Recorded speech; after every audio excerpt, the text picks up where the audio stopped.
Hello, everyone, and welcome to the 411 Ground and Pound MMA podcast, your weekly look into the wide, wacky, wonderful world of mixed martial arts. I'm Robert Winfrey. I am your host for this show, per usual at this point. Should be a relatively straightforward episode this afternoon. Well, whenever you happen to be listening to it, we're recording it the evening of Sunday, July 7th, 2019. First up will be a review of UFC 239 from yesterday. Very nearly the best main card in recent memory. Nearly, not quite. So we'll go over all of that. Some really interesting stuff, some interesting outcomes, and some possibilities going forward for a lot of different people. Some not so much. Then we'll have a preview for next week's UFC on ESPN Plus card. It's the UFC back in Sacramento, and that card is a lot of meh on paper. A lot of meh. Then, of course, a little bit of news. To the surprise of some, John Lineker got released. The UFC did some schedule filling, which I think I'd mentioned that they were probably going to wait for International Fight Week to announce a lot of that stuff because there's the most eyes on the product. So be on the lookout for some. We'll talk a little bit about some of that, and that should be about it. All right, here with me as usual, my partner in crime. He's in most of the zones at 411 Mania. Jeff Harris is back. Jeff, how are you doing this evening? My name is Ben Askren, and I ate a knee for dinner. He really did.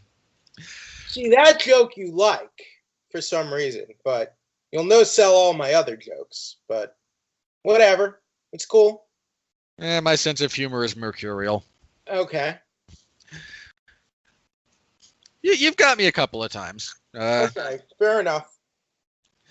All right, first up, let's go ahead and jump into UFC 239 from last night. We're going to be starting off with probably the least interesting fight, in this instance, the main event. John Jones defeated Thiago Santos via split decision, 248-47s for John, 148-47 for Santos.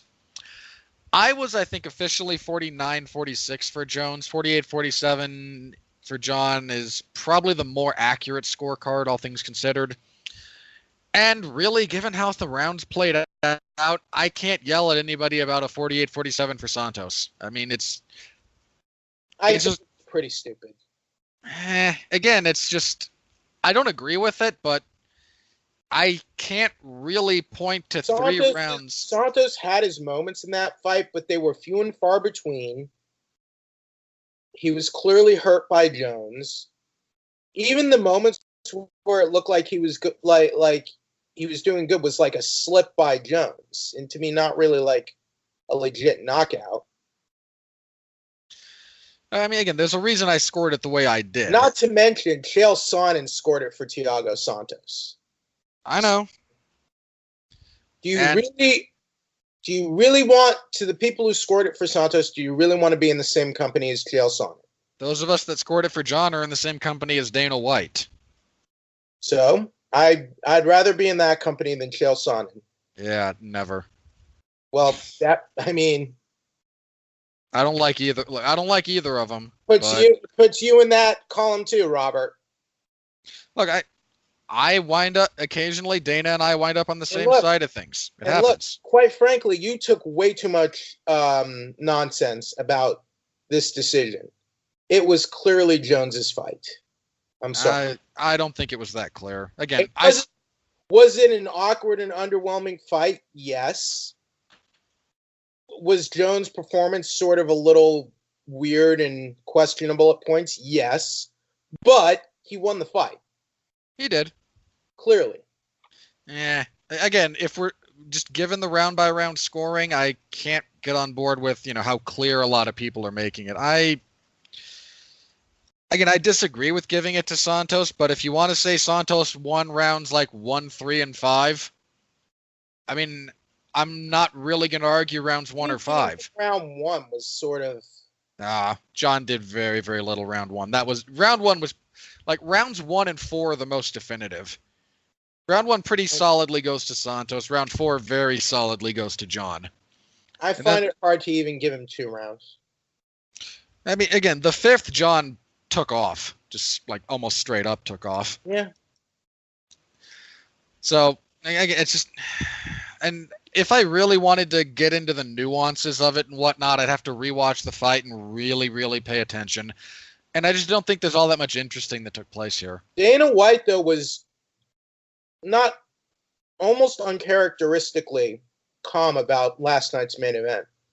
Now, probably granted because we had already seen the fastest UFC knockout ever on this card, and all the other main card fights were fairly entertaining, or had entertaining finishes.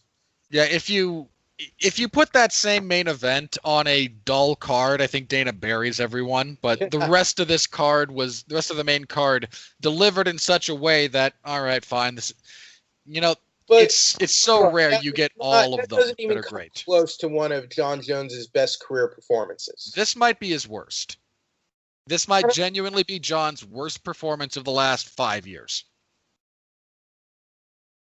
I can't think of a worse one from him. I don't know if I would call it his worst just yet, because I don't know if it's quite as bad as even the fight with Anthony Smith or Ovince St. Preux. I mean, those are the ones that spring to mind, but I looked at the numbers for that last night, kind of in the wake of this. Right. And Jon, if we take the OSP fight just as by way of comparison, okay. Jon attempted twice as many strikes over the course of the fight as he did in this one. Okay. Landed, I think, 4 of 7 takedowns, and was just genuinely, while that fight's not a great fight, Jon was a lot more emphatic to the degree that he was about winning that fight, as opposed to this one. It's not just about the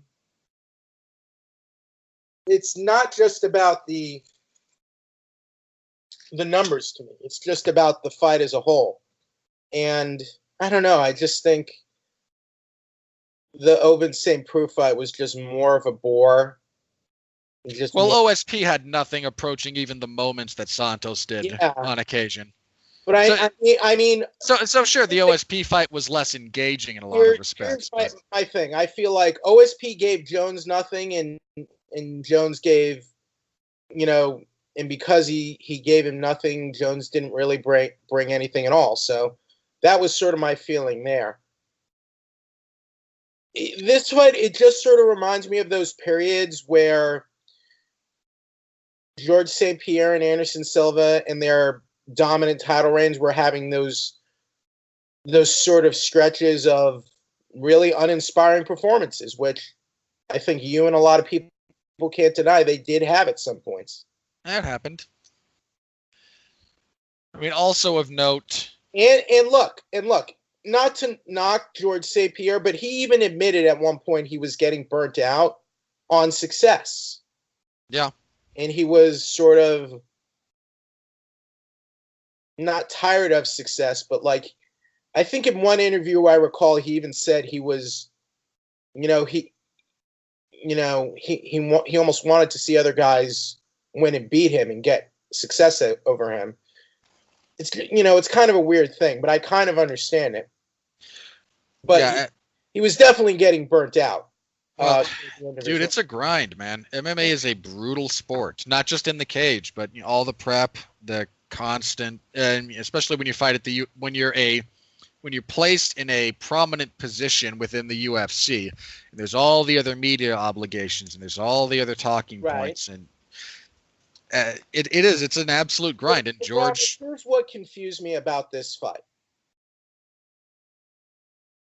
I understand Jones was very cautious with the stand-up because Santos was dangerous, and he did show that at points in the fight. And Jones was even more cautious toward the end, where he kind of went on cruise control.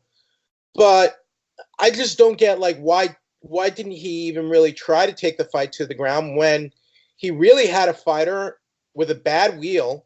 He had an opponent who only had one good leg, and he was injured for over half the fight.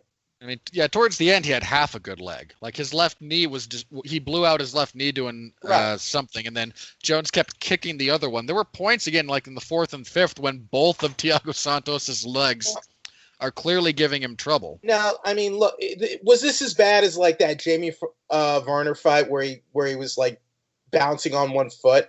No. Not at This all. wasn't as bad as that. And credit to Thiago Santos for continuing the fight.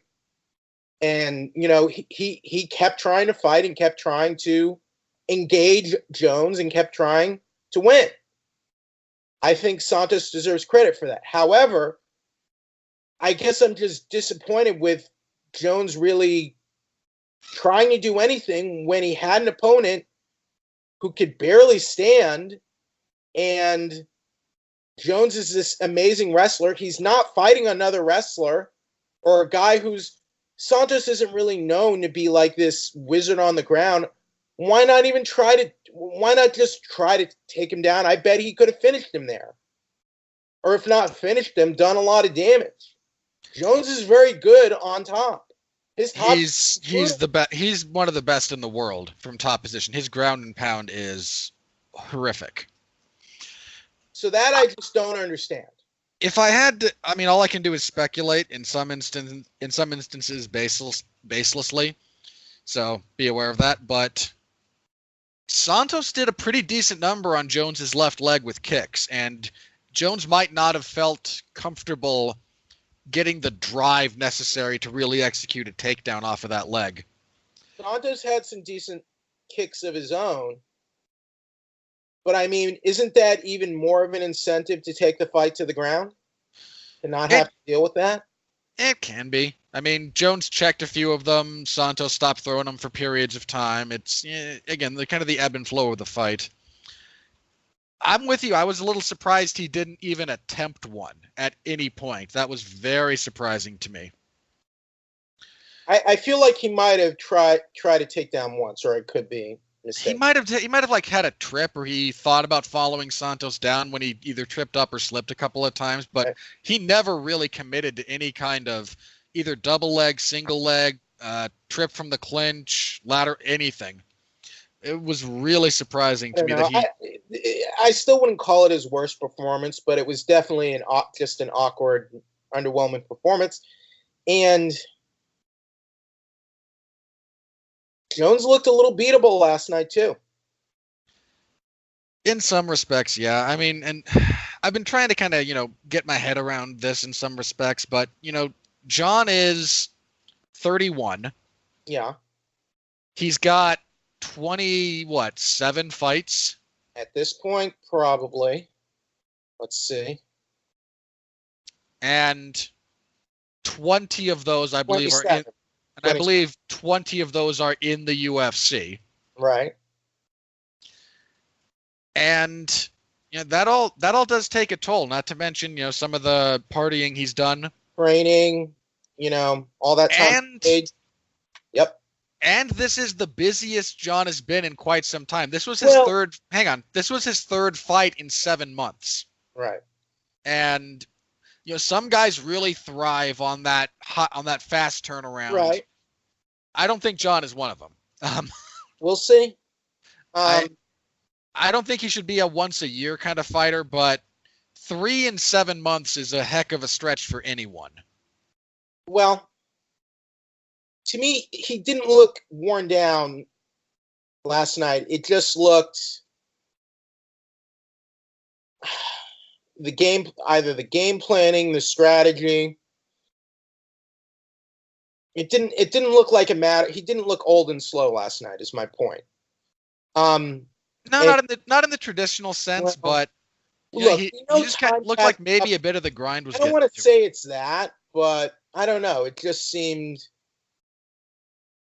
It seemed like it was a weird, awkward performance. I mean, we still saw, some of the elbows, some of the trademark dynamic stuff he's known to do. It just felt he was making a lot of weird, questionable choices. Kind of like Rockhold, except Rockhold paid for it big time. And I just felt like a more dangerous opponent. If Jones was in there with a more dangerous opponent last night, I feel like he could have paid for it as well. Santos, I think, is good, but I think he's a level below guys like Jones. In some ways, yeah. I mean, in some respects, it's a shame that he injured his knee the way he did because, and I'm not saying he would have won if he had 2 good legs necessarily, Look, it's But rare. it very clearly changed the entire dynamic of the fight. He clearly won at least a round on Jones, right? According to pretty much everyone, too. Okay, so it's hard just to win. It's hard just to win a round on John Jones, Robert. Just to win a round on that guy. Yep. So for him to do that, to me, that says he's a pretty he's a high level fighter. I mean, this was the first time any judge in the history of John Jones's career scored a fight for the other guy. I don't want to hang my head on that because it's MMA judging, Sure, but this was also a fight where 48-47 Santos didn't get my backup kind of thing. Like, I could see it. Okay. Sure. But all things considered, considering that Jones has never truly lost a fight, he did pretty impressive. Yeah, Santos definitely overperformed, especially relative to my expectations for him. He was a lot more controlled, a lot more technical. He did better against John Jones than pretty much, I think, any other opponent other than maybe Daniel Cormier in the first round of their second fight. Yeah, the only guys who did better, in terms of just success against John, the only ones this performance is comparable to are the first Gustafsson fight and Cormier, and I mean that's it. No one else has come close. Yeah, the first fight with Gustafsson. So I think Santos has. I'm not saying it's a moral victory, but people. I don't think a lot of people were picking him to win this either. But if nothing else, he opened some eyes to his ability to be more than just kind of a wild bruiser of a fighter. And I think Jones showed a lot of holes here. Like Jones has, I think, always had, fairly good stand-up and defense. But I felt like if a guy could deal with his wrestling and takedowns, I feel like stand-up would be a place where you can possibly overwhelm and take John Jones.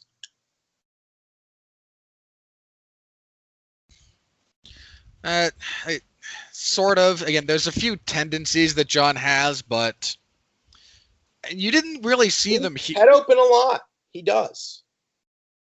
Well, he can because of his range. Right. I mean, and look, John's not one of those people who I'd necessarily teach someone to fight like, but if you're 6'4" with 84.5 inches of reach, right? You know what? Use it if you got it, kind of thing. Yeah, but Still had his head open a lot. And he got hit a couple of times. A lot of those punches. This is one of the things that, and again, if I want to get really into this, I'm gonna have to rewatch the fight. A lot of those punches from Santos did not land nearly as clean as some of the sound and reaction would lead you to believe. All right. Because of John's defense. Mm-hmm. Which is fine. I mean, again, and it's fine. That happens all the time, even in boxing, when all you're doing is theoretically just watching people's hands for how they're blocking and parrying and stuff like that. So, okay. What do you do next for John Jones? Heavyweight being what it is. That's tough. And look, people are already talking about the trilogy fight with Cormier. Cormier's talking about it. He's not saying no. Even though Cormier was supposed to retire a few months ago when he turned 40, he's fighting Stipe, and he's not saying definitively no to a third fight with Jones. As bad as that probably would go for him. Yeah, kind of depending on... I think at light heavyweight, it definitely goes badly for him. At heavyweight, there's a few more avenues that Cormier might have at heavyweight. And it's not like... Reyes. You've got Reyes, you've got Blachowicz, you've got a couple of other up-and-comers like Rakic and Walker. Okay. I don't know. Blachowicz even earned a shot here? I mean, it's light heavyweight. And in fairness to Blachowicz, I mean, we'll get to the fight in particular in a little bit, but he violently knocks out Rockhold. He's Corey Anderson? I don't think so. I mean, when was Anderson's last fight? Let's see. He beat Ilir Latifi last December. So that's been a while. If he were more in play, maybe. Gustafsson is still ranked for some reason. He's still ranked number because the people doing the rankings are stupid. I mean, does Reyes really even have enough of a name? I mean, let's see. He's won 5 fights, undefeated, 11-0. But his top wins are against Ovin St. Preux, Volkan Ozdemir, and Jared Cannonier. To me, that's not really enough to distinguish yourself to get a title shot. No, I agree. I don't think Reyes or Rakic or even Walker should really be the next guy for John. I might just go with Blachowicz, in all honesty. I mean, he's what, 6-1 in his last 7? Or something like that, and that one was to Santos. My thing about Blachowicz is he only won one. He lost the fight and then he just won. And Johnny Walker, I think booking him in a title fight with Jones now would be worse than booking Darren Till in a title fight with Tyron Woodley when they did. Yeah, there's just not a lot of options. I mean, I'd rather John, kind of took a few months off again. He's been 3 fights in 7 months again. Yeah, that's a pretty. Fine if they gave him some time off, but and let the division kind of sort itself out a little bit. They have a few other guys who have fights coming up. So many cards to push. I don't know how last night did in terms of pay-per-view, but the gate was outstanding. So they probably did well. The number they gave out was $6.06 million for the gate. That's a pretty good gate for last night. Really good gate. So by all metrics, they did good business last night, and Jones is generally good for business. So he's a solid draw. He is a solid draw. So I'd be fine if they want him to sit out until like the end of the year, personally, or maybe even a little longer, just to give him some time off. Because you're right, he has been quite active in the last year. Because he did take a lot of time off before. So I'm not sure. So maybe give the division a little time to readjust and figure out who's going to be the next contender. And I don't know. Because I mean, again, if you're going on pure, I think Blachowicz probably has the best case. I mean, again, only coming off of one win, I know, but it was high profile. I would like to see. And he's had a good run overall, just because, again, the only loss he's had in his last, I think, 7 or 8 fights is to Thiago Santos. I'm fine if you want to move Blachowicz up to the top 5 because Gustafsson. Yeah, Gustafsson shouldn't be ranked. I feel like he needs maybe have him fight Reyes, have him fight Smith, and then see what. Oh my God, Cormier is ranked number 1. Look, they're kind of desperate for names to fill out the rankings at light heavyweight, I guess. Yeah. Maybe Blachowicz could even arguably be number 4 right now. Arguably. Do you want Jones's next fight to be at heavyweight for the heavyweight title? So no. I don't know. I'm a little bit soured on the proposition. Okay. And it's not that I don't think he could win, because Jones clearly can. Do I think he could beat Francis? Yes. Yeah, probably. Jones is good at making you work. He's good at managing distance. He's good at picking at you with leg kicks and making you miss. I don't like Francis against wrestlers. Assuming Jones decides to wrestle. I feel like that would be the perfect way for Jones to deal with Francis.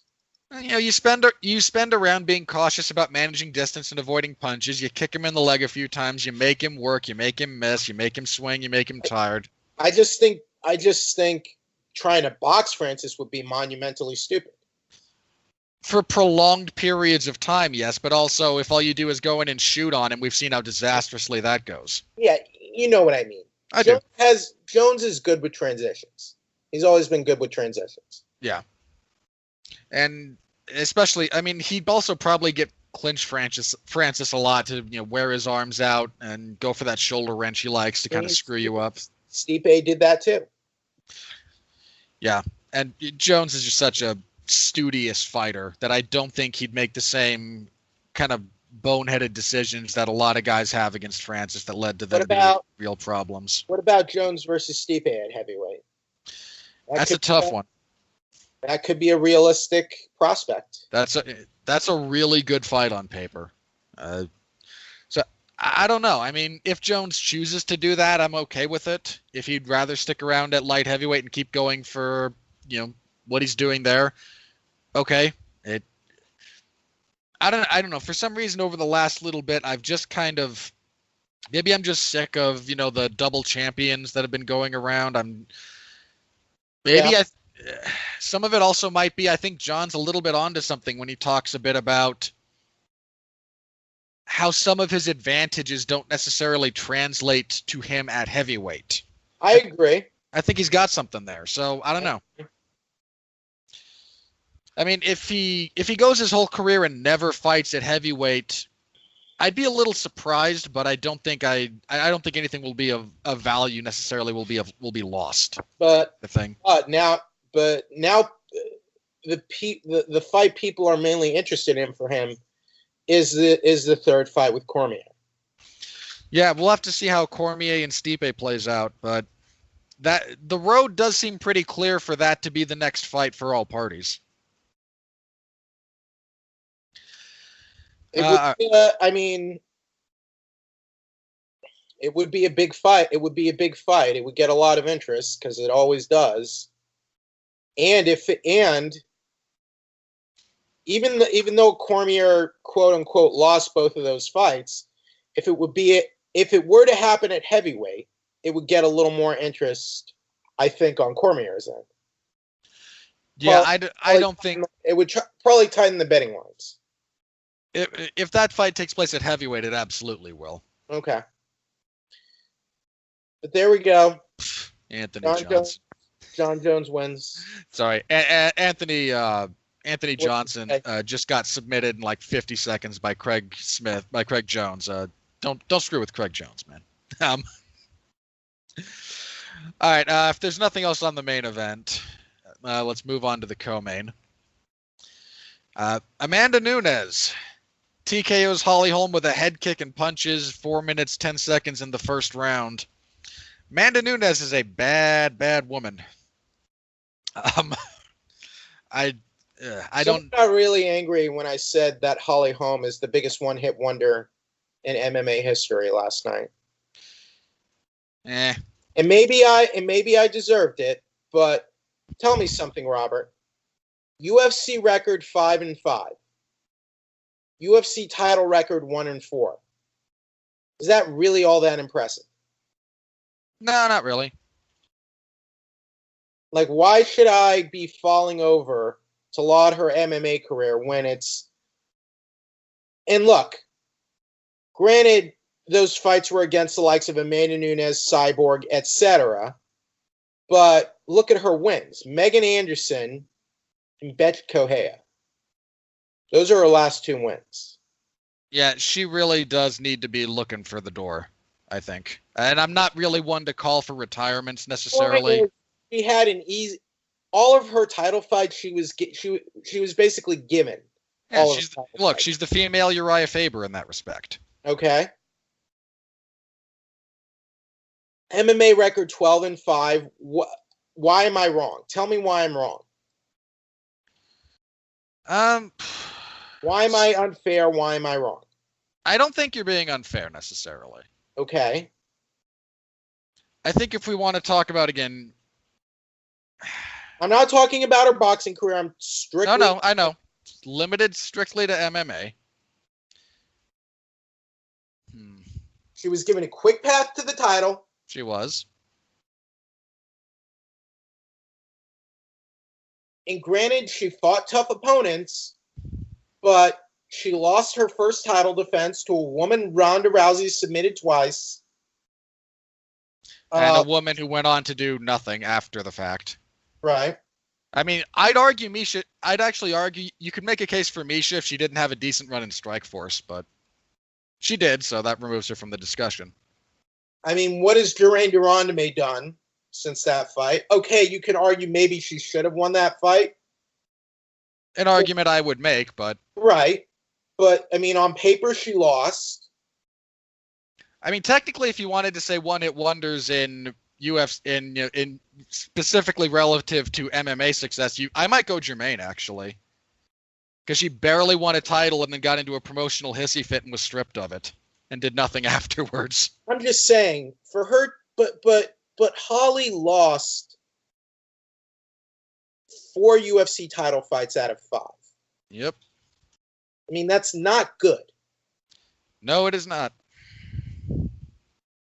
Where she was constantly given,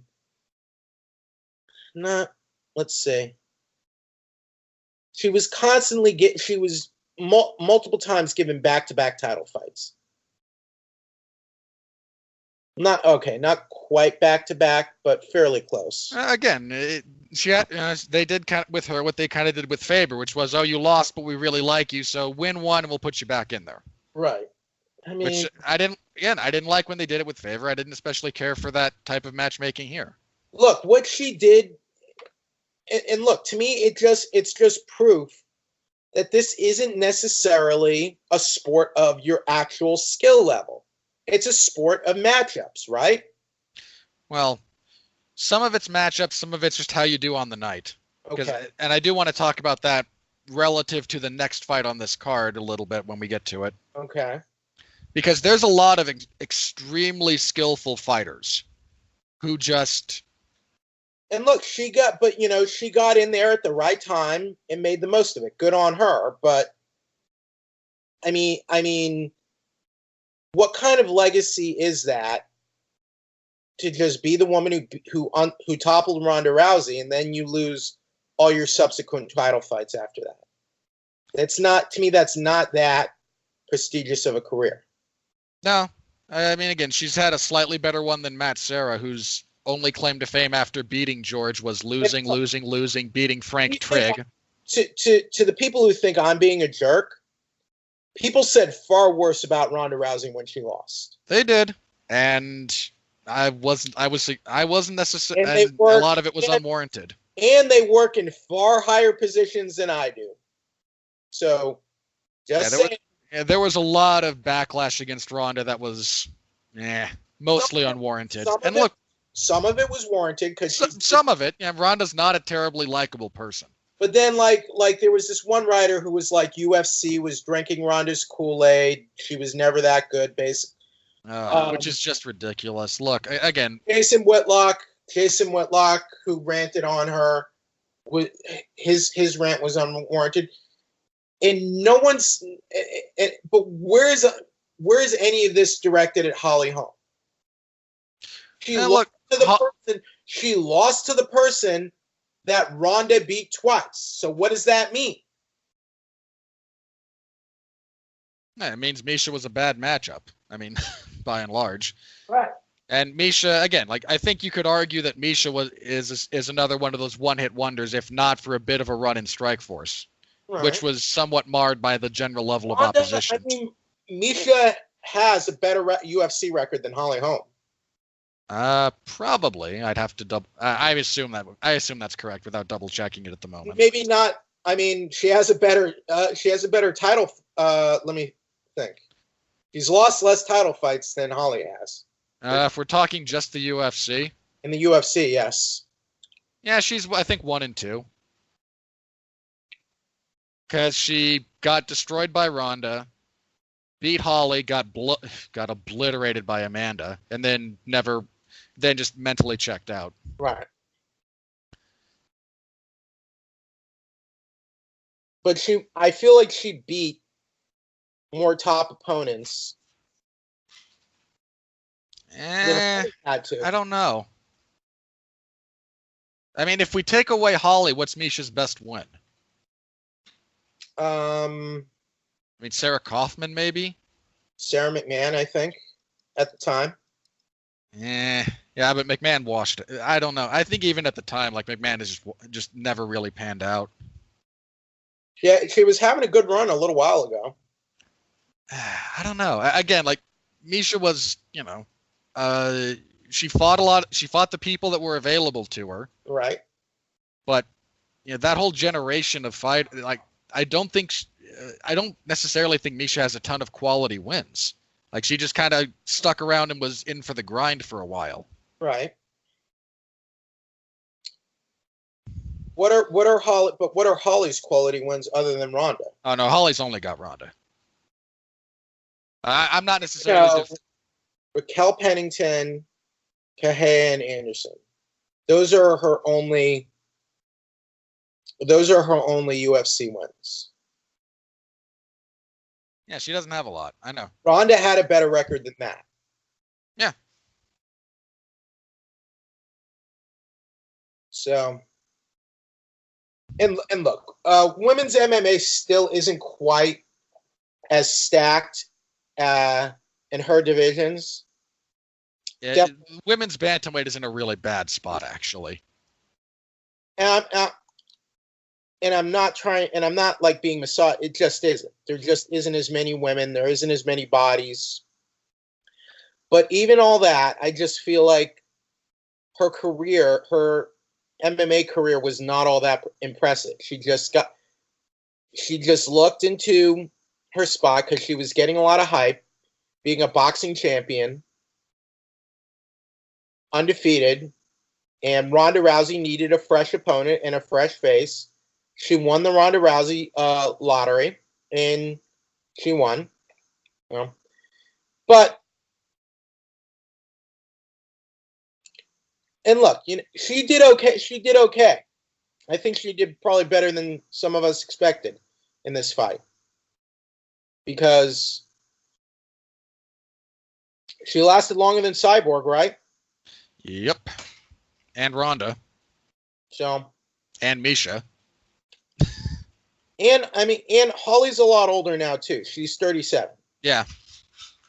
Like, she started the sport a little late because she had a whole other career. Yeah. Before she started MMA. So. Look, yeah, look, for her to she found success in two sports, and that's rare. But I think a lot of her MMA career success was due to hype. I'm sorry. More so than Ronda Rousey. It's just my opinion. Yeah, I'd really have to dig into that one to see where I stood on that position.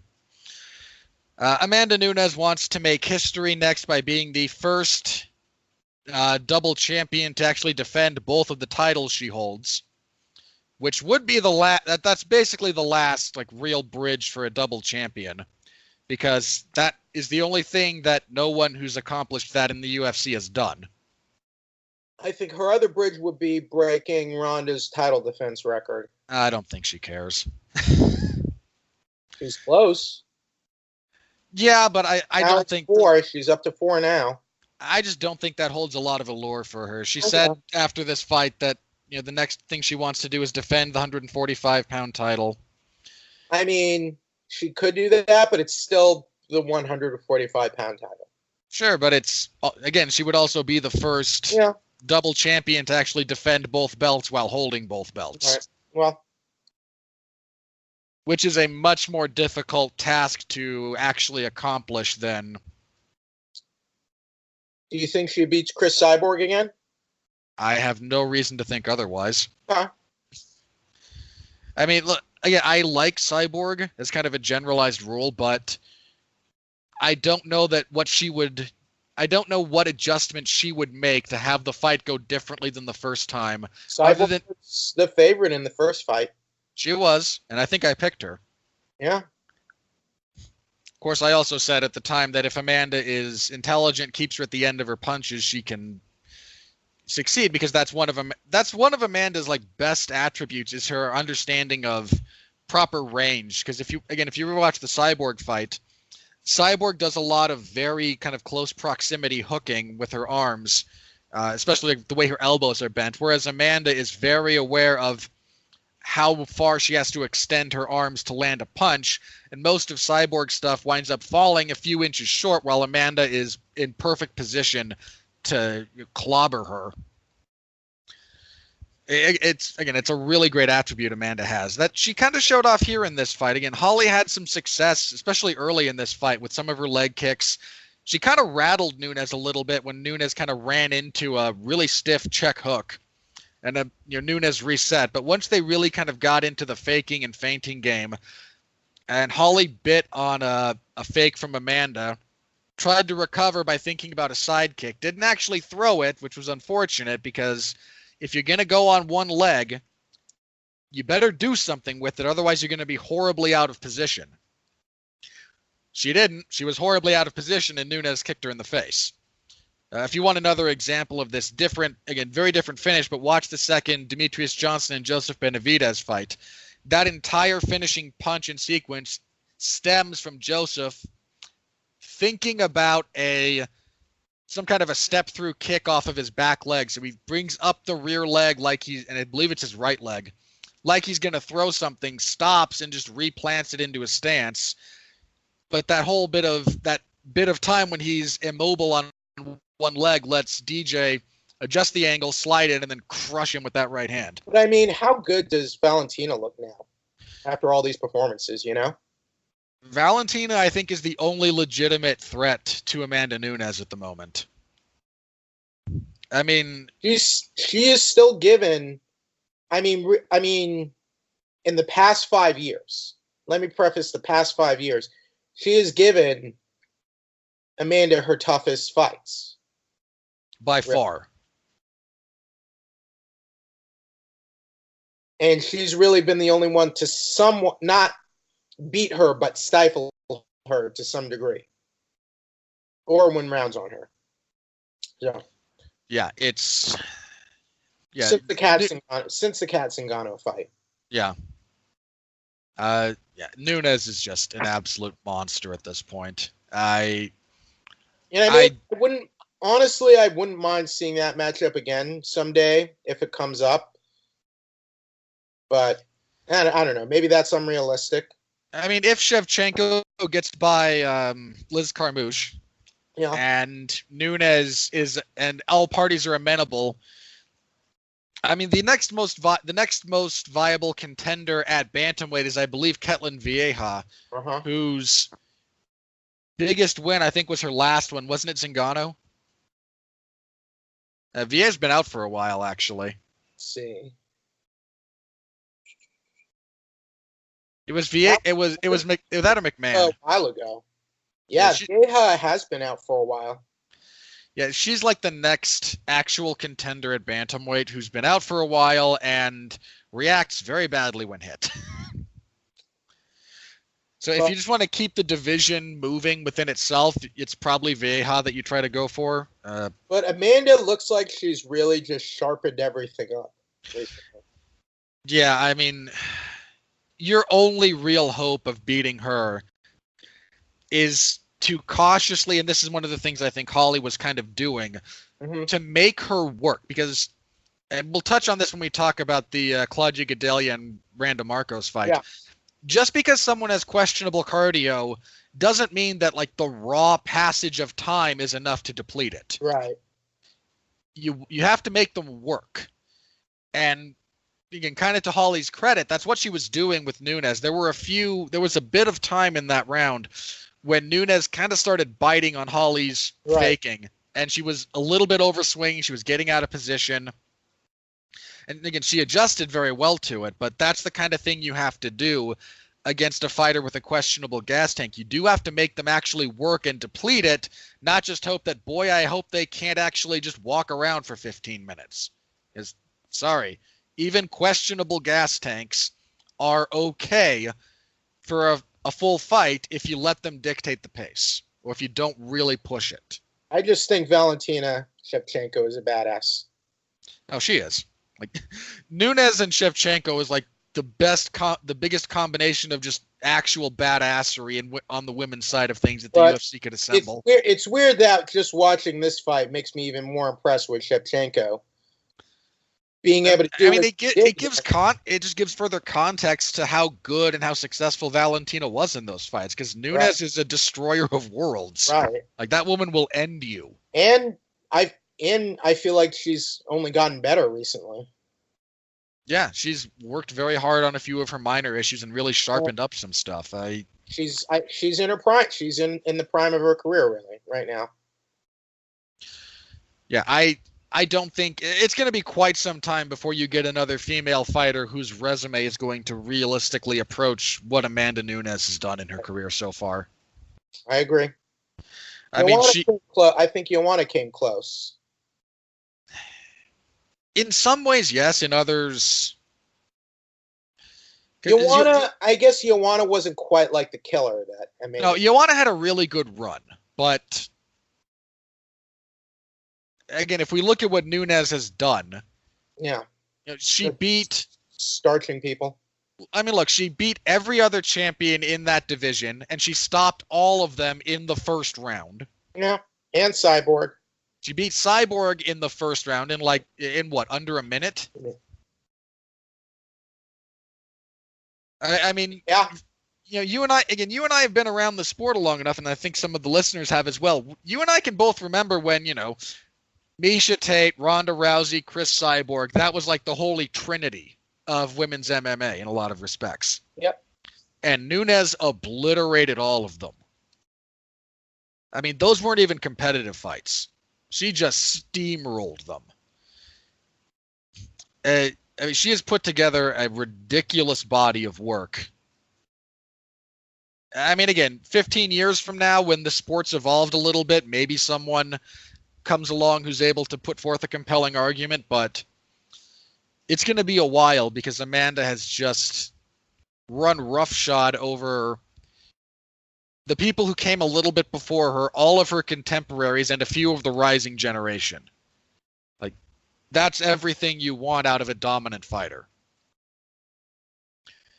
So I don't know what she does next, but it's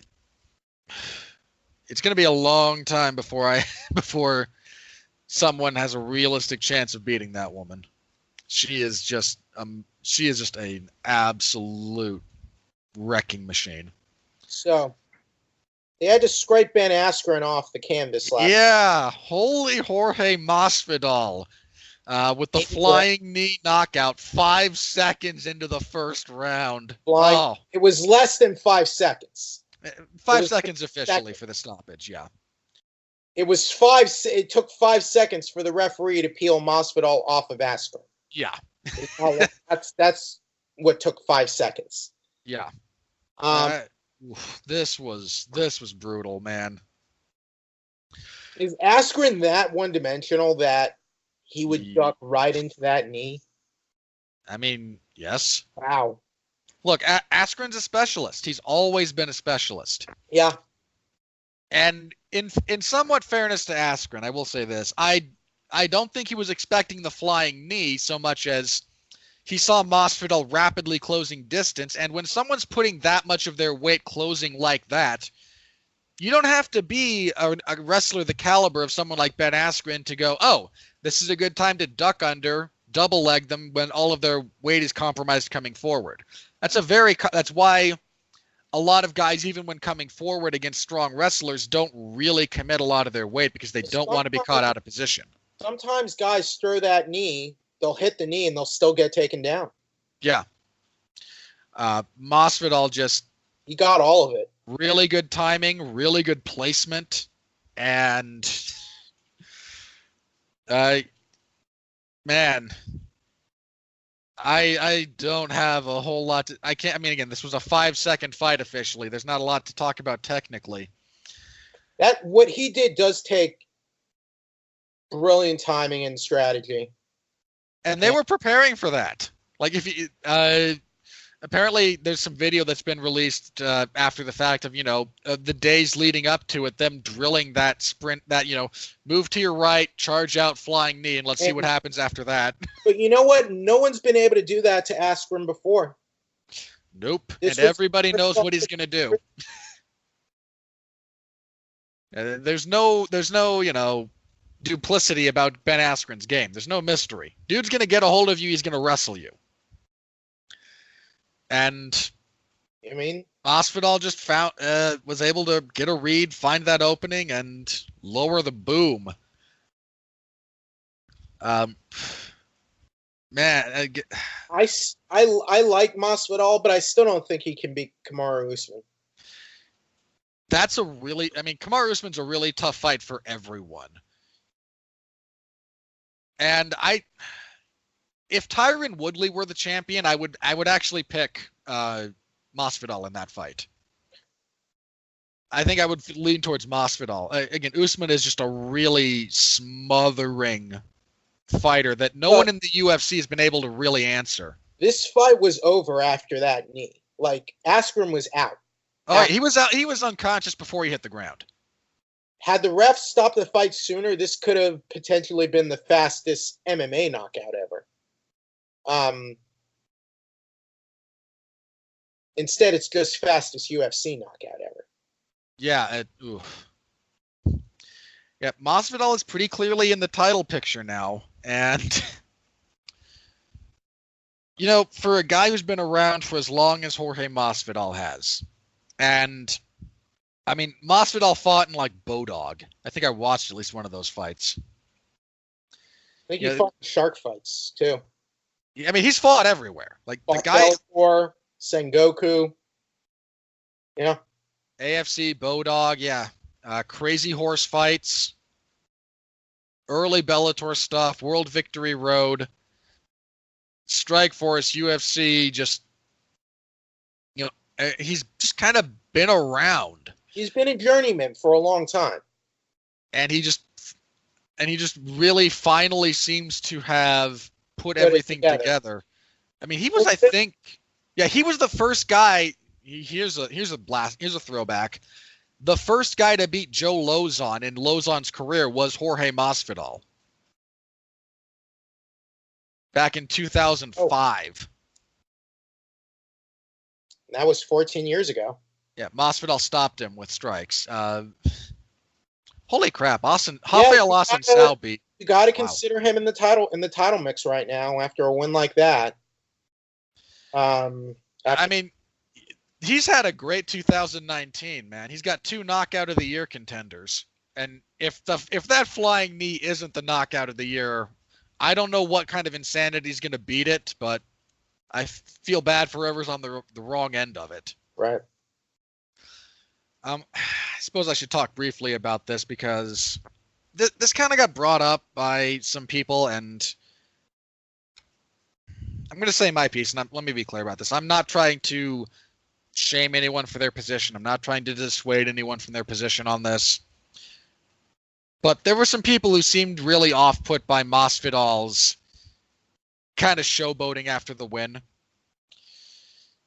So here's the thing about that. And again, this is my perspective. I'm not the biggest fan of it, okay? I prefer that MMA be more professional. And I don't go in much for the trash talk.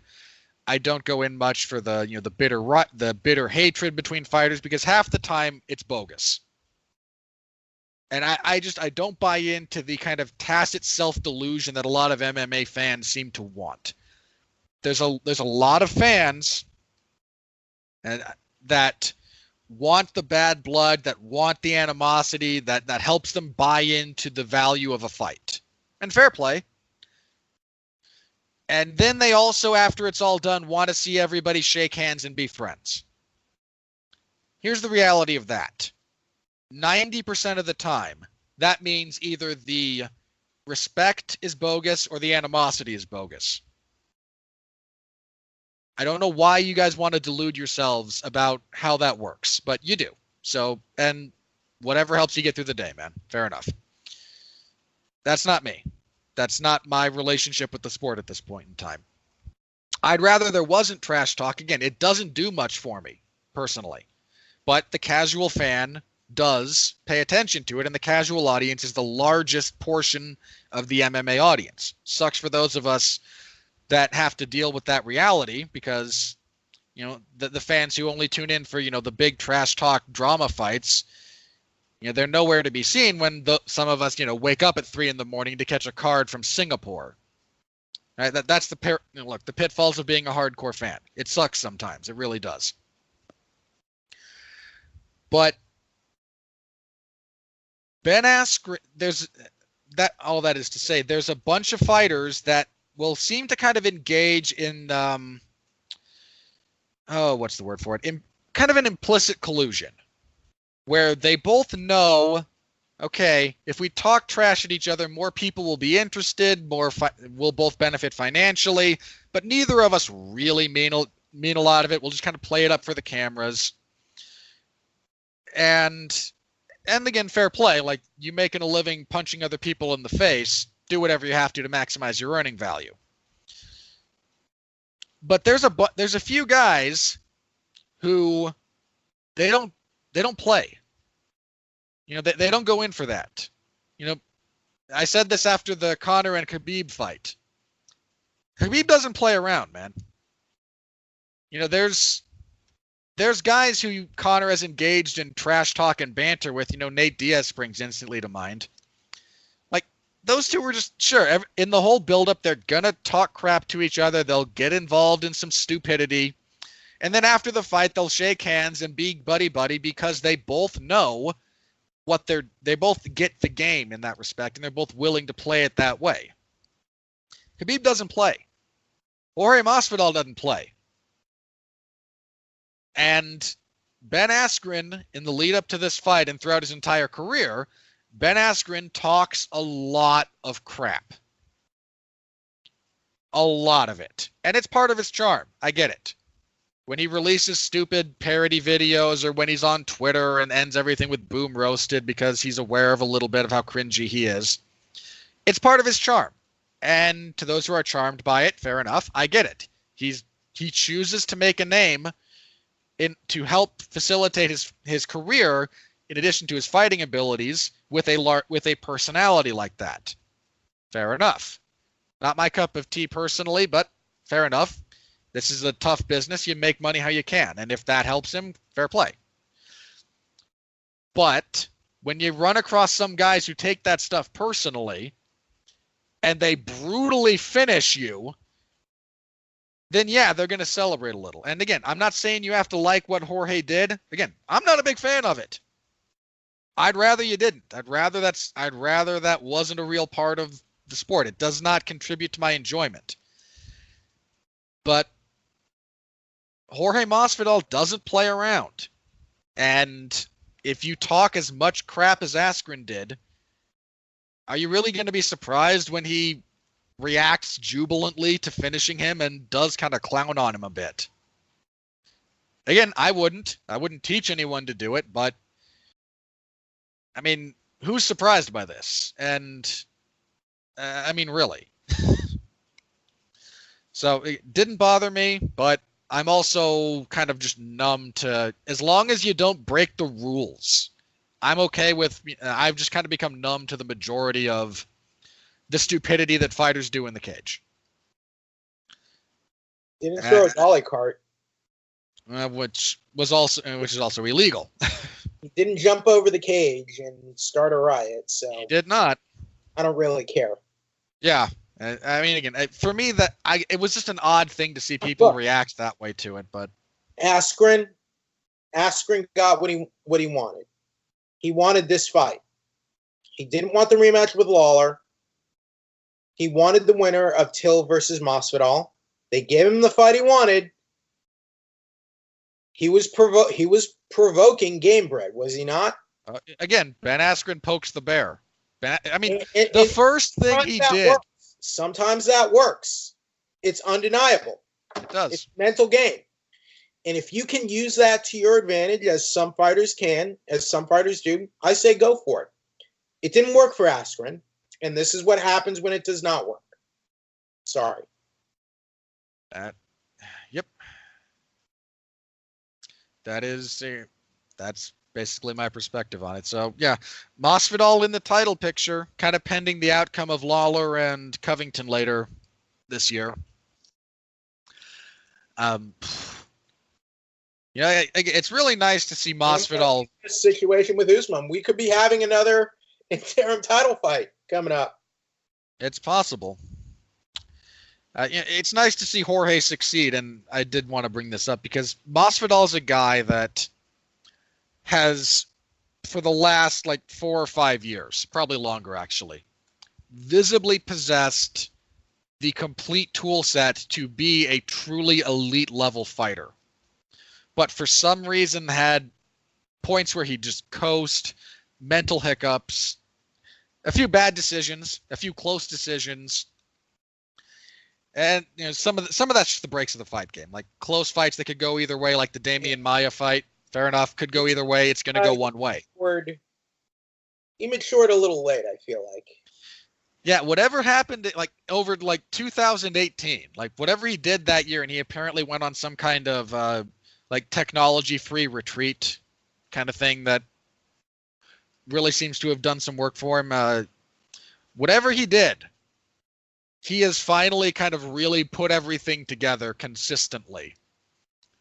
And you know what? It's really nice to see a guy who we all knew had that kind of potential really start realizing it. And that doesn't mean he's going to be champion. Well, but I've always thought he was good, just never quite. He always just had a couple of hiccups, Well, I mean, I just always thought he wasn't quite at that level to be like one of those elite level guys. He definitely looks there now, but let's see if he gets that title fight, or let's see if he gets put in a title eliminator. Will he be able to win it this time? To me, that's the ultimate payoff to all of this. But we'll see. I mean, and I'm gonna say he looked amazing. He looked like $1 million last night, and that was like the mother of all flying knees. That was the mother of all knockouts. So, he looked really good against Till, apart from that early knockdown. Yeah. Again, he's really kind of getting it together. I mean, again, I would not pick him to beat Kamaru Usman in particular at this point. Well, but if they fought and he did win, I wouldn't be surprised. All right, moving on. Pick him to beat Lawler, probably. Yeah, at this point, yeah. I like Robbie Lawler, man, but so do I. But at this point in his career, yeah, I'd pick Jorge. Jan Blachowicz knocked out Luke Rockhold minute and 39 seconds into the second round with a left hook from hell. Rockhold did not look good last night. Oh, man. He had flat performances. I mean, he looked good for the first 30 seconds. He had some consistent kicks. He landed them well. He varied them. His punches looked a little bit better than they had before. Then he started grappling. Then he just really overcommitted to that takedown, and he never seemed to get his legs and his arms and his shoulders back underneath him after that exchange. Yes, he was apparently battling a staph infection going into this, so maybe, I don't know, maybe that might have had an effect on him. Yeah, he's had, I think since the Yoel Romero fight, he's had issues with his left shin. That's why he was wearing that weird kind of sleeve over some of the bandages that he had. He had staph before the Weidman fight, too. Yeah, he's battled, I mean, the vast majority of MMA fighters wind up battling staph more than once. So he's had that again. He's had issues with that shin. It got cut open in the Romero fight. He got staph localized to that area. I think he's had some surgery on it. Mm-hmm. It's been an issue. I feel Rockhold is, we talk about Amanda Nunes being in her prime right now. I feel that time has passed for Rockhold. Yeah, I think so. And Because look, I think it was fine for him to try to make a move up to 205. I think he started his move up too late. Yeah, and he's been really inactive. I mean, I forget. I saw it on Twitter. I forget who posted this, so I apologize for misremembering. But for the last like 4 years, he's had one fight a year. Yep. And 4 years can constitute your physical prime. And in his past 4 fights, he's been knocked out in 3 out of 4 fights. Yeah, it's not a good look, especially when the tendencies that he has that are leading to his problems are not really being addressed. I'm not even saying he has to retire yet. I think he does need to make some changes, but we'll see. Can I just say about this, the funniest reaction to this knockout that I saw was a still of it right after Jan lands that left hook and Rockhold's falling back, and just kind of the way his face is contorted. Somebody said I think this was Grabaka Hitman, said, Luke Rockhold got hit so hard, he now looks like Stephan Bonner. And if you look at just that one still shot, his face and Bonner's bear a bit of an uncanny resemblance. You guys are mean. Oh, I know I am, but I don't care. You guys are cruel. Look, in 3 weeks, he's going to be getting paid to pose for a camera and will look like $1 million again. All right. So for one shot, he looks like Stephan Bonner. And look, Rockhold's, I mean, really, he's had a good career. He has. He's had a really good career, and it's going to be, marred by injuries and layoffs more than anything else. But getting knocked out by Michael Bisping. Sure. I mean, that'll ruin anyone's career. I just think he kind of peaked with the Weidman fight, really.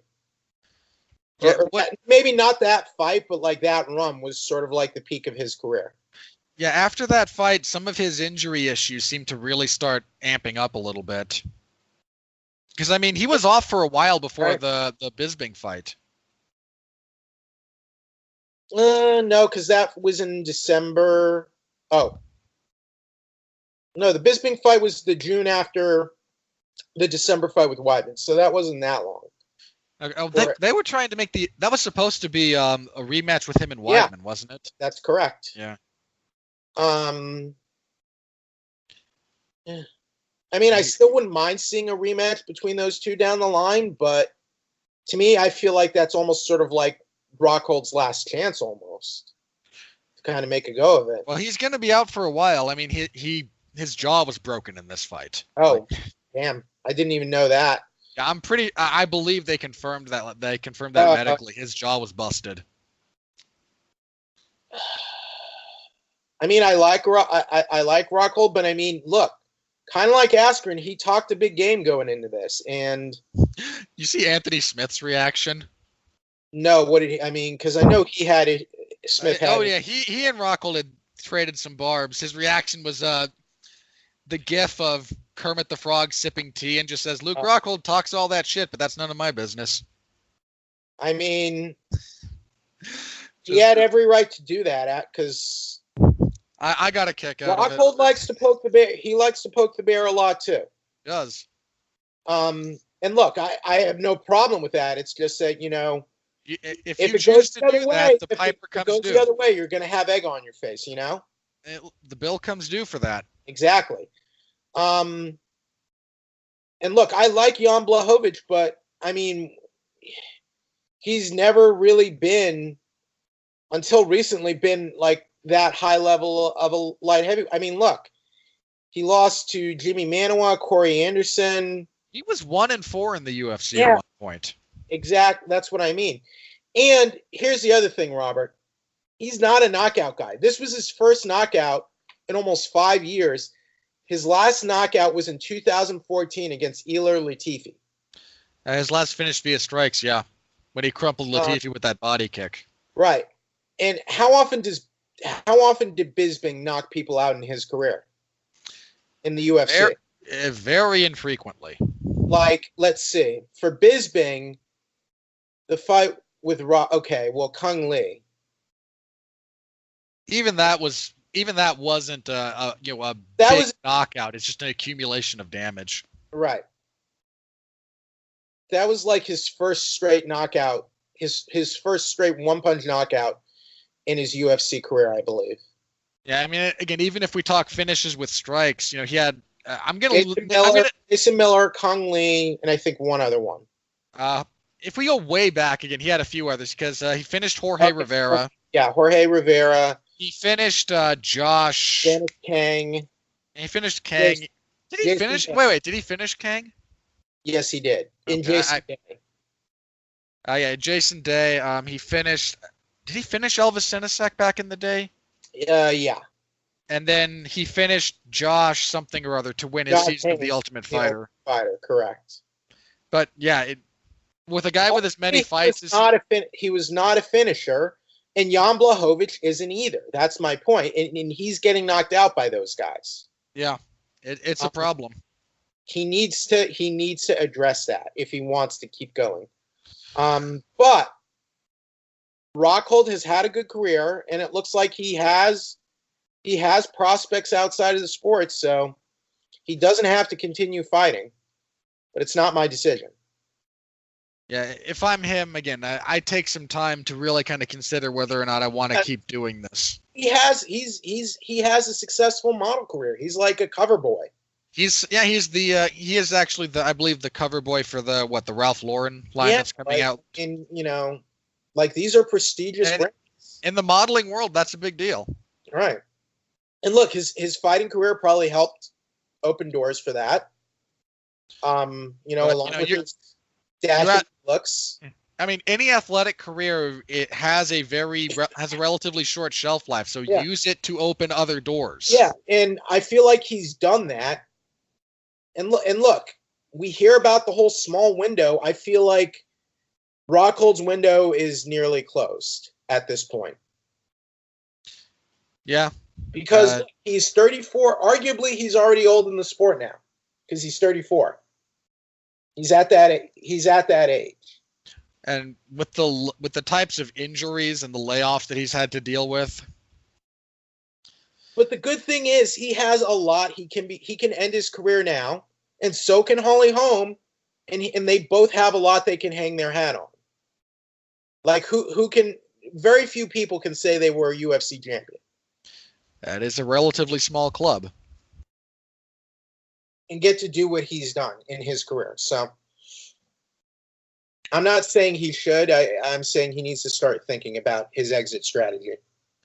Yeah, I'd be really surprised if he's still fighting in 3 years. As does Diego Sanchez. Oh God, this fight. Okay, Michael Chiesa defeats Diego Sanchez via unanimous decision, 30-26 across the board. 30-26 is generous. I gave Michael Chiesa 10-8s in all 3 rounds because they were under the new scoring system. And under the new scoring system, it's just if you win the round by a wide enough margin to necessarily get a 10-8. And I thought he did. I don't think there's a single stretch of 10 consecutive seconds at any point in this fight that Diego Sanchez wins. This was comical. I mean, commentary said, because this was such a grappling-heavy fight, I think Joe Rogan said, this looks like a black belt rolling with a blue belt. And that's about right. This was not competitive. Chiesa just ragdolled and manhandled Diego Sanchez through the entirety of this fight. Diego Sanchez only had one cornerman with him, who's not actually a real fight coach. Honestly, I think that should be a rule that you can't have only one corner. I think you should be mandated at the commission level to have at least 2 people in your corner when you fight. Just as a matter of course. Like I don't think only having one cornerman should be acceptable from a regulatory standpoint. Now, if you still want to bring, a bozo like this, fair play, like that's on you. But I saw a lot of this in the build-up to this fight for all of us who were kind of mentioning that, we're not sure Diego Sanchez should still be fighting. because he's absorbed, I think, the most head strikes of anyone in UFC history at this point. If not the most, a clear second. He's like right behind BJ Penn, I think, in terms of just people who have absorbed the most head trauma. And he's starting to really slur his words. And yeah, he's always been goofy, but I don't care. He's the same level of goofy. But look at how he's presenting himself. Look at the way he's speaking. And yeah, I've got some concerns about that. And there's a lot of people who went, "Oh, how dare you? Why, there was a lot of that. There was a lot of, oh, it's just Diego. He's always been a quirky guy."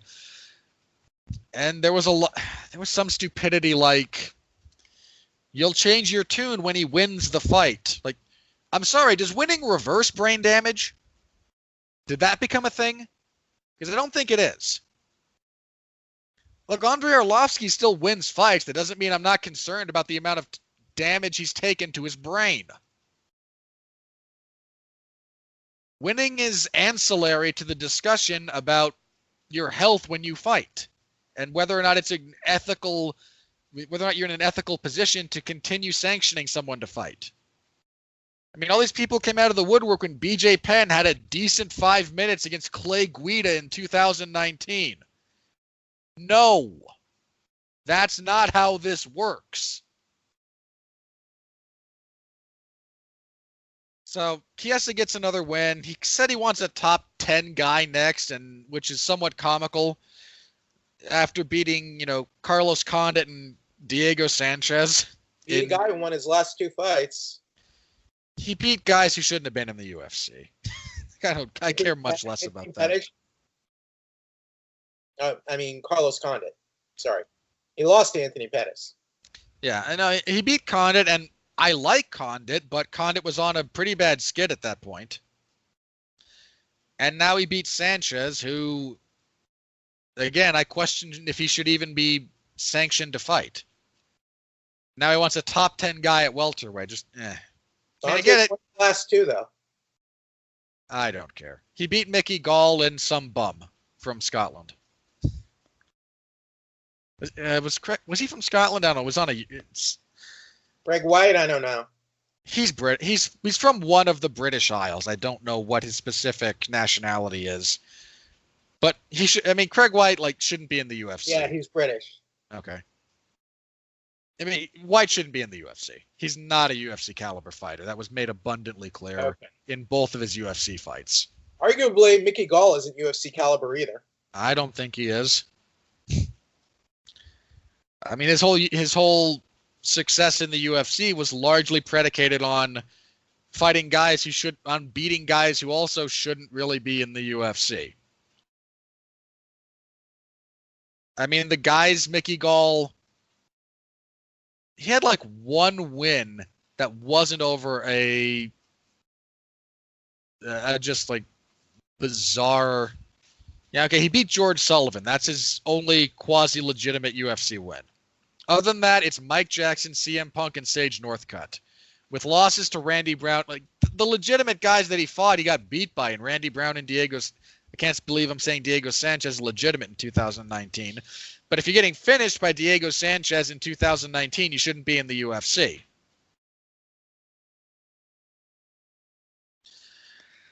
So I don't know specifically what you do with Chiesa next. About the welterweight rankings here, just out of curiosity, because he brought it up. So see if there's someone in the top 10 that might make sense for him to fight. We have Robbie Lawler, who's scheduled to fight Colby Covington. Rafael dos Anjos is fighting Leon. Even Thompson. I think he's the only one not busy because Woodley is out for the moment with a hand injury, I believe. Covington's fighting Lawler. Dos Anjos is fighting Edwards. Askren just got knocked out. There's Darren Till as a possibility. Masvidal just knocked out Askren. What's wrong with Ponzinibbio? Doesn't he have a fight lined up, or was that? He might. No, they announced Luque. It was Luque and Perry that they announced. Is Ponzinibbio still hurt? I don't know. I do not know what's up with him. Because like he was like on an incredible win streak, and I feel like Still is. I mean, he still is. He hasn't lost. That's what I mean. Like he's due for a big fight, I feel like. So yeah, you could do Ponzinibbio or Thompson or Till, or seem like if you want to throw, give him. You know what I say? Give him Damian Maia. Let's just have that hug fest. I mean, I wouldn't really want Ponzinibbio, but Damian Maia wouldn't be a bad idea, I think, or Stephen Thompson. Yeah, or if you want to give Darren Till another kind of smothering wrestler, but who's really hittable. Assuming Till's even sticking around at welterweight. I mean, look, if you're Michael Chiesa, if you want a top 10 guy that you have a good shot at beating, there's Darren Till at number 6. I don't think Till makes sense. I like the Thompson idea. Wait, doesn't Thompson have a fight? He might. I can't remember if they announced something for him or not.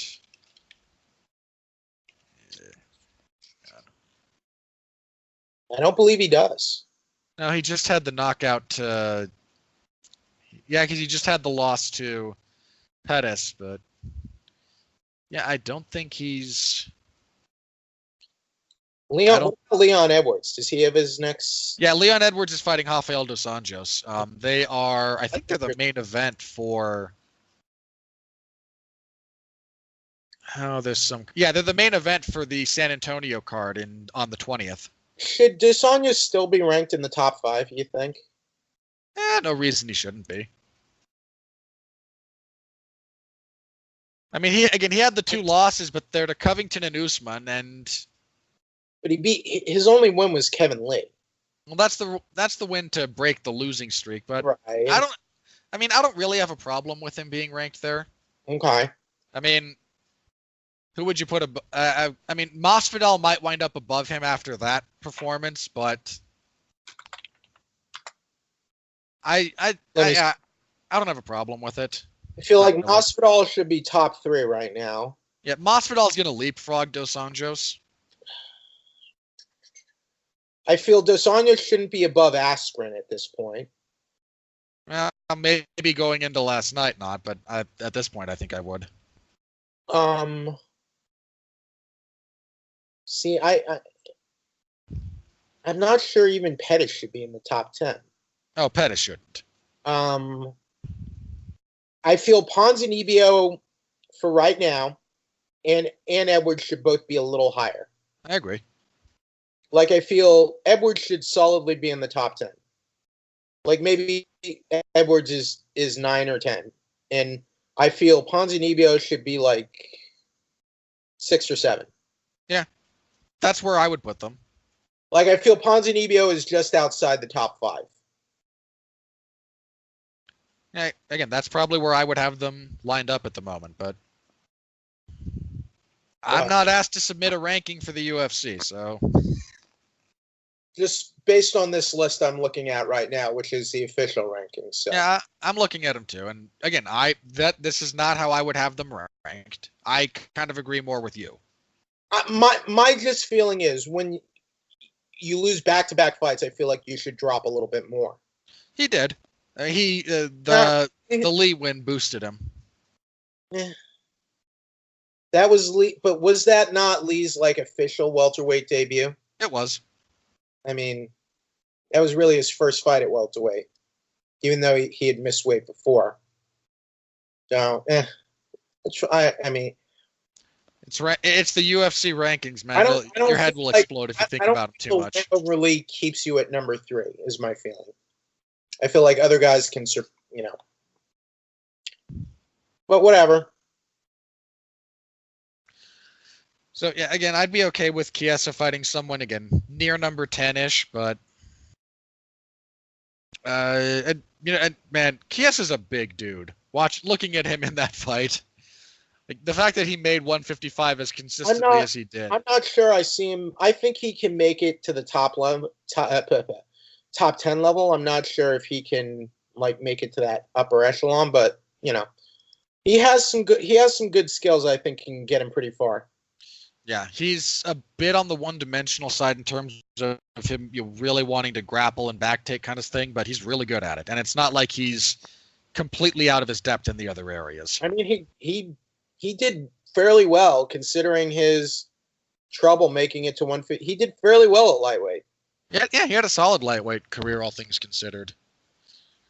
But man, seeing him filled out at welterweight, this is clearly where he should be.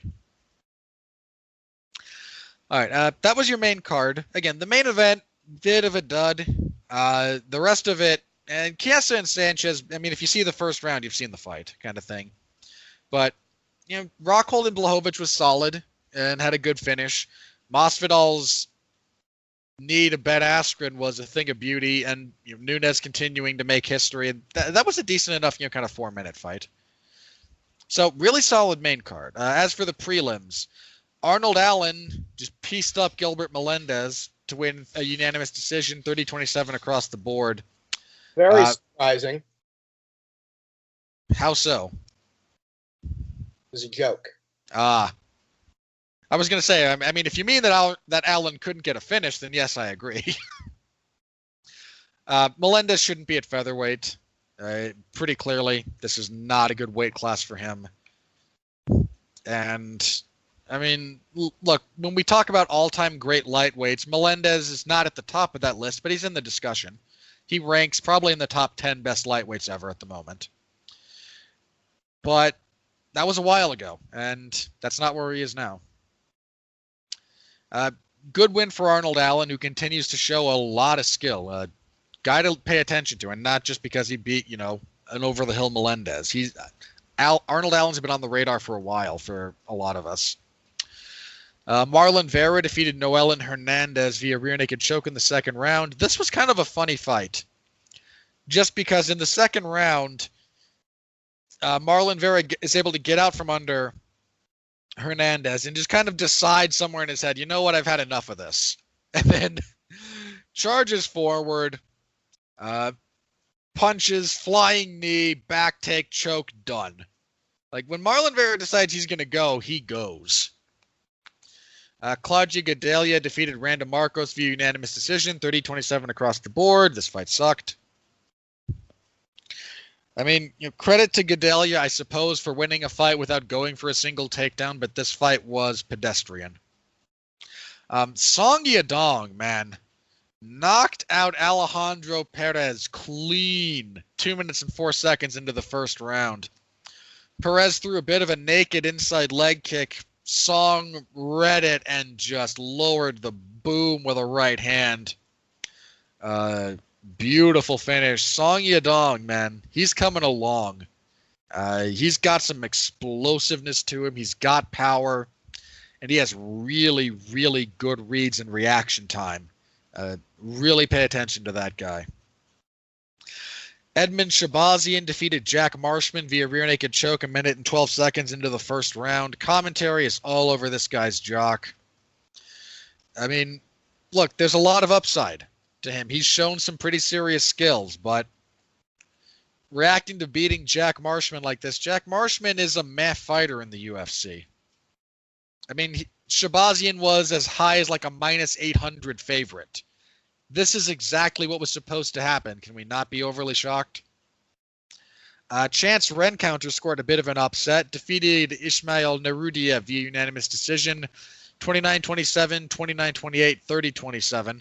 I disagree with 30-27 just because I don't think he did enough with his takedown in the first round to negate the damage that Narudiev did. But Narudiev never really had an answer to being stuck on the bottom in half guard. He never really was able to kind of frame, hip scoot, execute any kind of get up. And once Rencounter was able to get the fight there, just kept it there and squished him. And kicking everything off, Julia Avila defeated Pani Kianzad via unanimous decision, 30-27, 30-26, 30-26. It was just kind of there for me. Avila's got some power, especially, for women's bantamweight.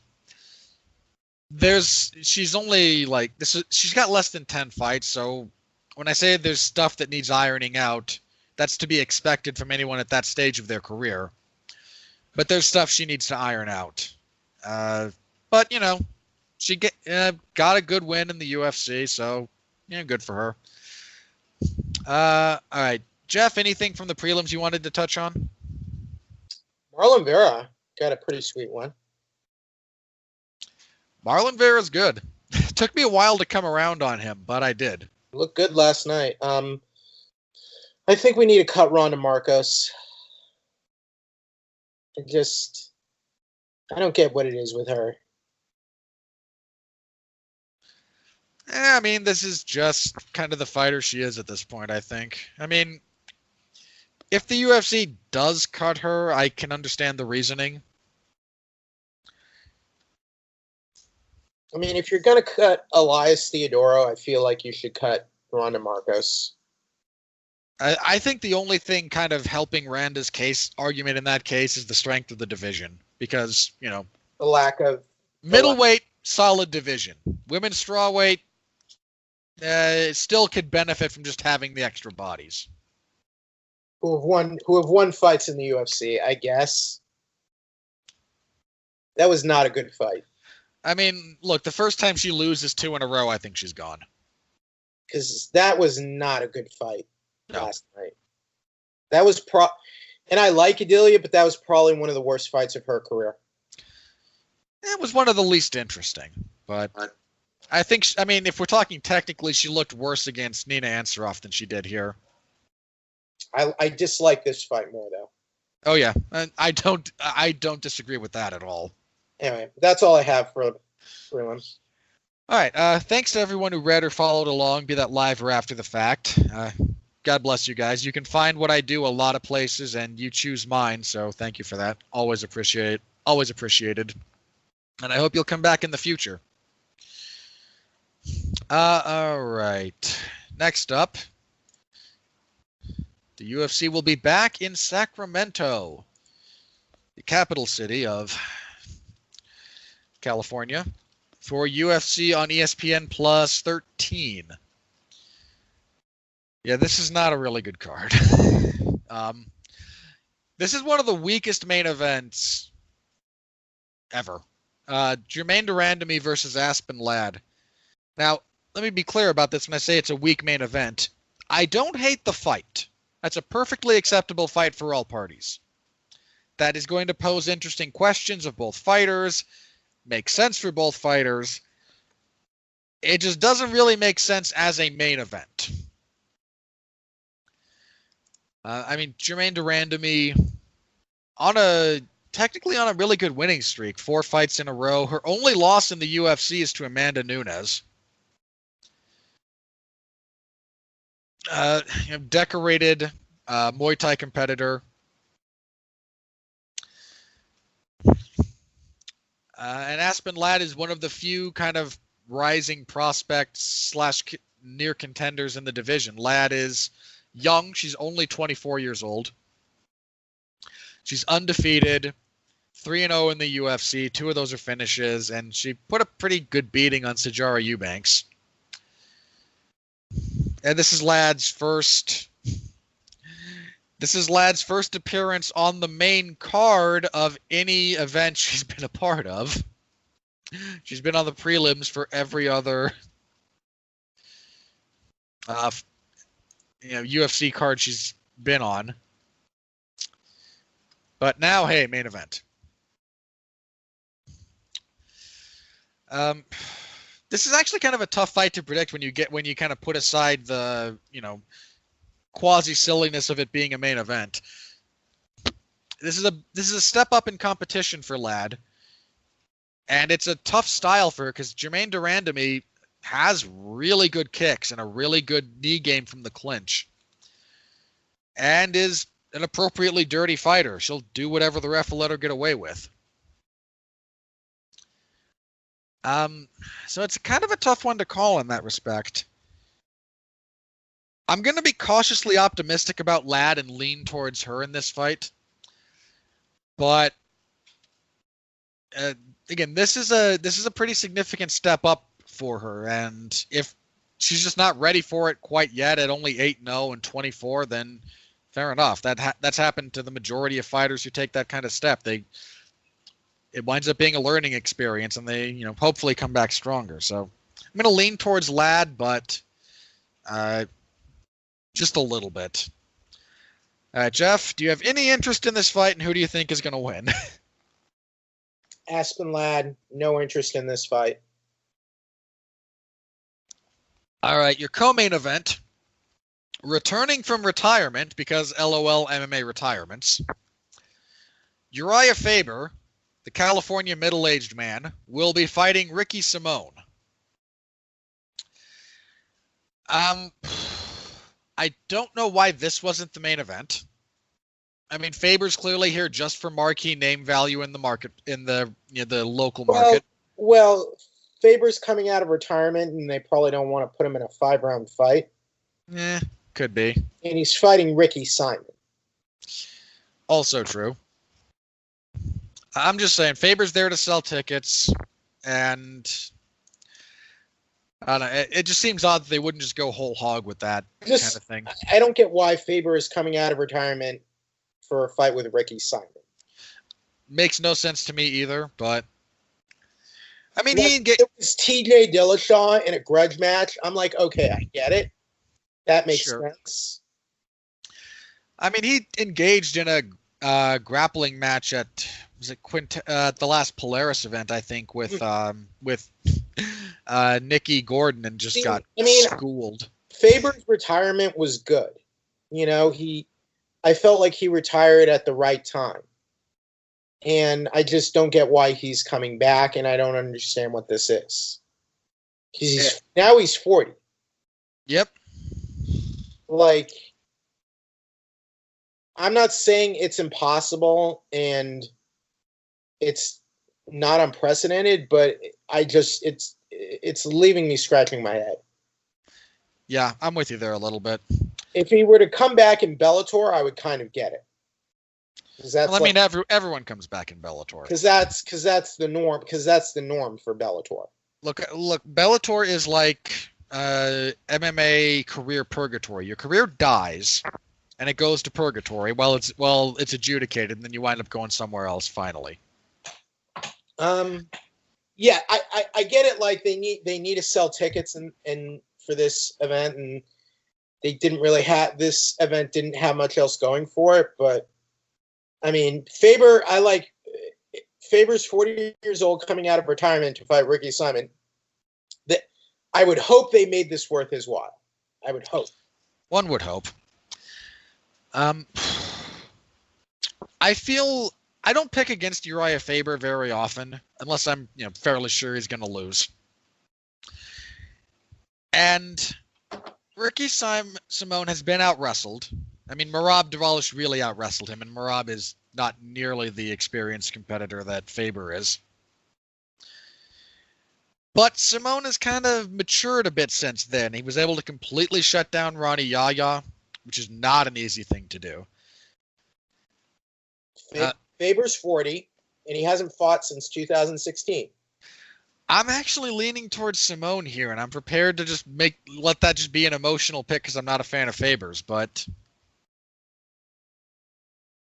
Ricky Simone's a bit of a savage. He's a tough guy.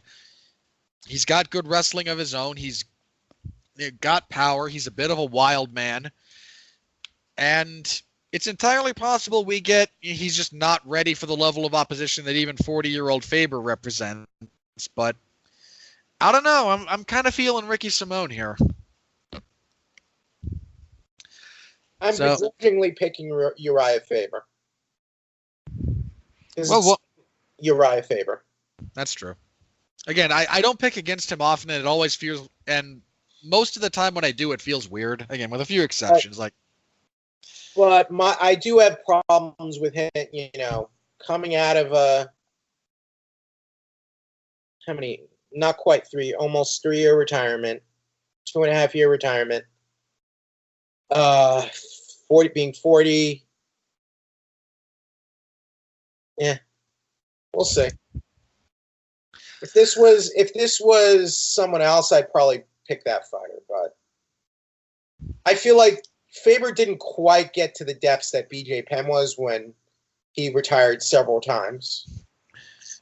Yeah, there aren't too many fighters that get that bad. It's kind of like why I was happy when Faber retired, because I feel like he retired not maybe like at the elite level, but a fairly high level.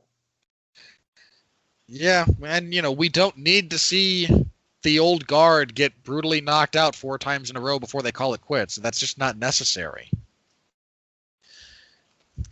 Next up, we have Josh Emmett and Mirsad Bektic. Emmett's fallen in love a little bit with his power, and while he hits really hard, I mean, that's not a knock on him because he hits hard. I'm kind of leaning towards Bektic. I've been a little bit on the Bektic bandwagon. I've kind of hopped off once or twice and kind of like jogged alongside instead of really committing to it. But Bektic is a really tough fighter, good wrestler, savage ground and pound, very competent on the feet. And as long as he doesn't get caught clean with one of the power punches of Emmett, I kind of like Bektic's chances here. I think he pushes a high enough pace, and Emmett's had issues with his weight cut before. That's not cutting to featherweight is not easy for him. So a really high-paced fight tends to get to him a little bit, and Bektic pushes a pace, man. So I'm going with Bektic here. I think I'm hoping this kind of gets to be his coming out party, because he's a really talented fighter that just is flying a little bit under the radar of everyone.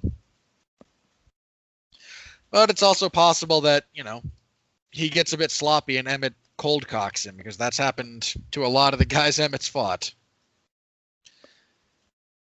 You got anything for this one? Nope.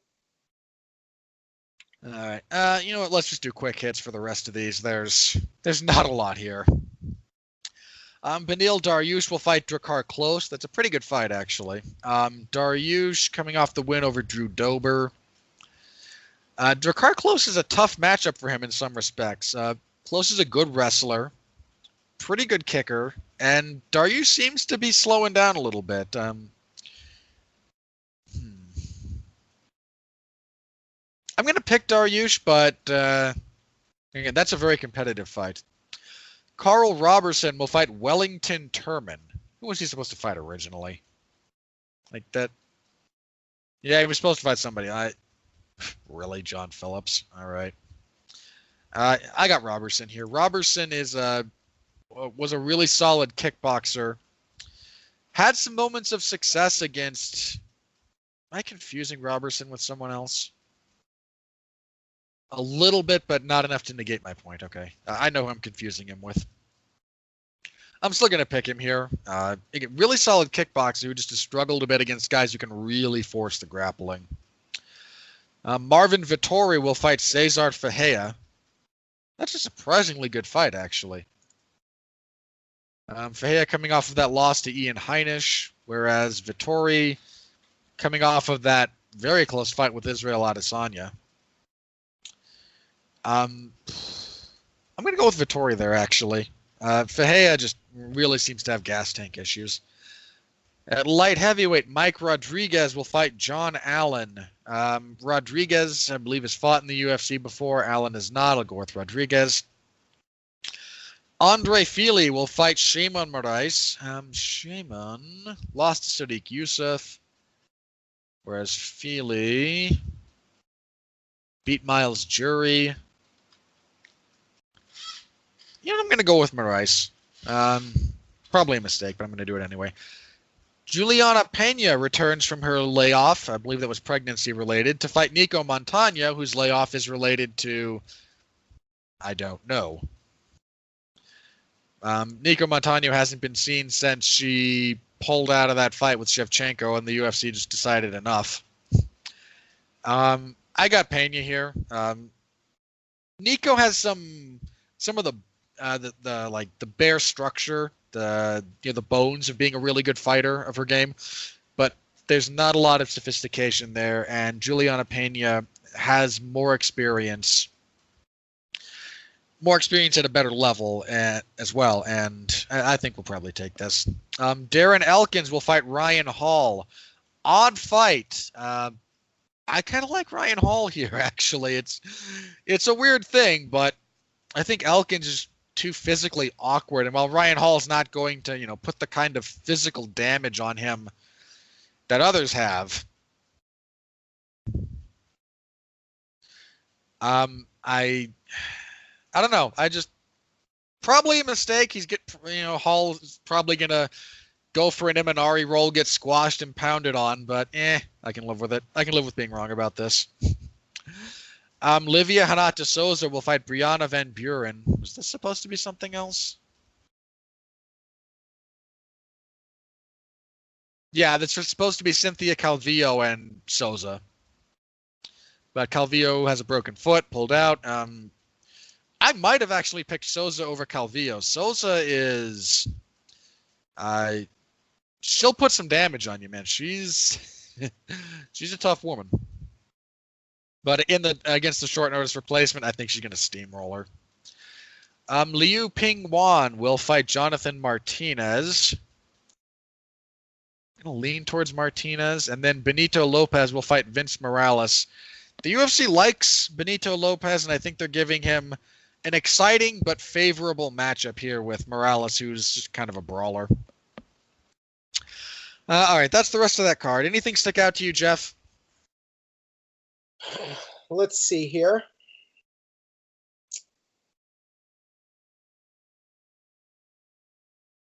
Darren Elkins versus Ryan Hall might be a fun fight. Josh Emmett versus Mirsad Bektish. You know I like Mirsad Bektish, right? Yeah. So he's a very underrated talent. So I think that could be a decent fight. Those are my main ones. All right, and on July 13th, I will have coverage of that event from start to finish in the MMA Zone of 411 Mania, so stop by, say hello. Always appreciated. That said, if you are going to skip this card, feel free to just check out my coverage to get caught up if you don't want to invest all the time. That's kind of what it's there for. In addition to just being a place to hang out and chat about the fights with me or other people. Again, that's kind of what the comment section is there for. Alrighty, that's it for fight previews. So let's start with the big news of the week. The UFC released bantamweight contender John Lineker. I read your take on this, Jeff, and I think you have I think your points are very well made, so I'll let you take lead on this one. What do you think about this? What do you think about the bantamweight Vanderlei Silva getting the axe? John Lineker, look, he was lucky to still have a job in the UFC after missing weight on 5 different occasions. Fighters have been cut for less. My understanding he requested his release because apparently he has a big family and needs to fight more. He wasn't getting enough fights. That's so weird considering he pulled out of like 4 of his last 6 scheduled bouts. I mean, that said, if that's true and he just wants to be more active and the UFC is not... He has 5 kids, by the way. Look, so. If right now the atmosphere in the UFC is just not conducive for him to do that, you know what? Godspeed and party on, man. Go. Yeah, let me look, and we could now get John Lineker versus Kyoji Horiguchi and Ryzen. That would be great. So I think it was. I don't think he's a tremendous loss, just because he's had his moments where he looked like a really good fighter, but I feel like he could never sort of get over that hump into that upper echelon. And I don't know, he just kind of never panned out. I feel he and his management were really obstinate when he constantly missed weight at flyweight and maintained that he was not a bantamweight. They stopped the rise of a couple of other potential contenders. That kind of made me angry. And then he missed weight twice at bantamweight too. So wasn't one of those short notice? Possibly. It was. Oh no, it was the card in Belém when like 2 other fighters had really serious problems with weight because the hotel like ran out of hot water. It just kind of made it just. There was a consistent issue with him and Yeah, managing his I weight. feel like, to me, this isn't as bad as some of the other guys they've let go or kind of let leave. I kind of get this. I think it's just I mean, and if he asks for his release, I mean, and he wants to go to one or wherever, I say let him go. Yeah, if he really did kind of want out, then you know what? Again, fair play to the UFC for actually letting someone out of their contract when they want it. Good for them. It sucks because John Lineker's he's when he does get to the cage, he's an action fighter. He's always good to watch. But also inconsistent. Well, in terms of results, sure, but in terms of my personal enjoyment of his fights, I don't think there's too many. He had some bangers. He had some barn burners, man. He had some really, really solid fights. Like whenever he would go on a run, he would he missed weight against Dotson, and then he has like that really close fight with Dotson, and then he loses, or loses to Dillashaw. In fairness, TJ Dillashaw's a great fighter. Well, all things aside, but I can't really. If Lineker wanted to leave, and I can't really fault the UFC for letting him go, and at the same time, I feel like I don't feel like we're losing like an insane high level contender here. Now, you're losing more a consistently entertaining fighter than a consistently. You're losing a guy who's good to have on TV, good for the division to have in the division, but that's about it, really. All right, let's. As cruel as that may sound, it's a cruel business, man. It just is. All right, UFC 242 has been fleshed out a little bit.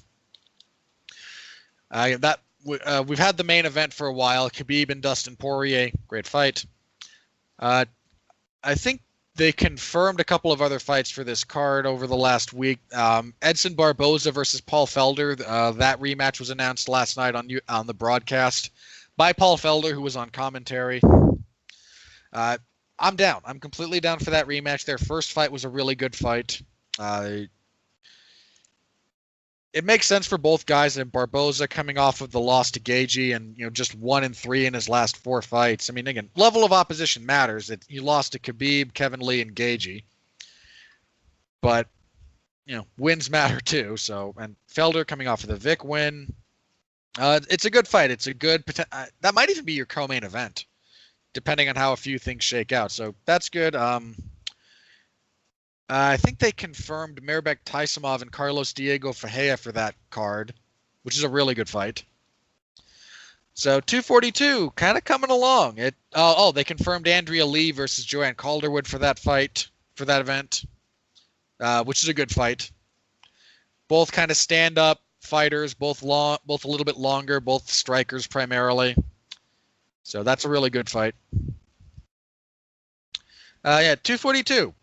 Pretty solid card, actually. Surprisingly so for an overseas pay-per-view. They don't always pull out the stops for that one, especially since this one is going to air in prime time in Abu Dhabi rather than prime time here in the United States. So, solid card coming together. Barboza versus Felder. Yep. I liked their first fight. Enjoying some of the. Enjoying the potential for that one being run back. Speaking of the UFC schedule, the UFC did announce a few other things over the last week. A few of these are going to be short.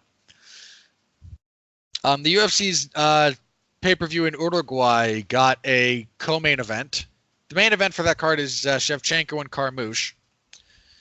The co-main event's going to be Vicente Luque and Mike Perry, which is a good co-main event. Luque is, I think, number 14 or 15 in the division, and will provide Perry the kind of fight that Mike Perry can kind of excel in from a visual perspective. So solid enough top 2 fights. The UFC announced the venue for their event in Melbourne. Apparently, it will be at the Docklands Stadium. That will be the card headlined by Whitaker and Adesanya. They'll be in San Francisco on October 12th at the Chase Center. They're returning to Singapore at the end of October. The Russian card is still a lot of TBA. They're back in Madison Square Garden for UFC 244. And their last card of the year, apparently, is going to be from Sajik Arena in Busan, South Korea. So that will be December 21st. I think that's the first time they've had their last event of the year overseas. But, the UFC's been to South Korea, I think, once or twice. So, or is this their first time?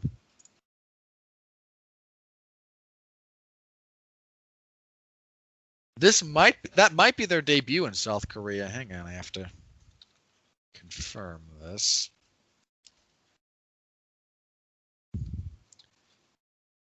No, they did one other one. They were in Seoul back in 2015. So first time in like 4 years that they've been in South Korea. So that'll be interesting. Again, no fights announced necessarily for anything that far out yet, but we got the schedule filled out a little bit, which is good. It was looking a little bit thin in some areas. The fact that the Russia card, which is now was scheduled for October at some point, is now scheduled for November 9th and still does not have a venue and moved from Sochi to Moscow. They got to get that sorted out if they're actually going to pull the trigger on that. But good to see that kind of, fleshed out a little bit. So decent enough schedule going forward for the rest of the year. All right. Okay. I think that's everything I had. So, Jeff, any other major news items you want to touch on? What about Tom Cruise and Justin Bieber? No. Okay. Nate Diaz and Habib almost had a brawl last night. Nate Diaz is still, getting Nate Diaz. Yeah, those two have had a couple of different shouting matches. It's hard to believe Diaz is going to fight again. Look, I'll believe it when he gets in the cage.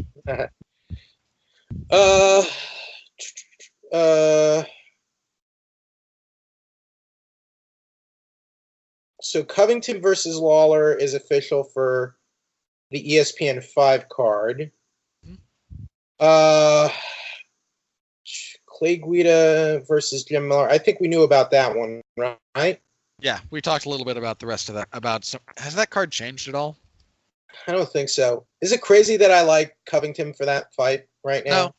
I think you and I both said we were kind of leaning towards him a little bit. This story is a little old.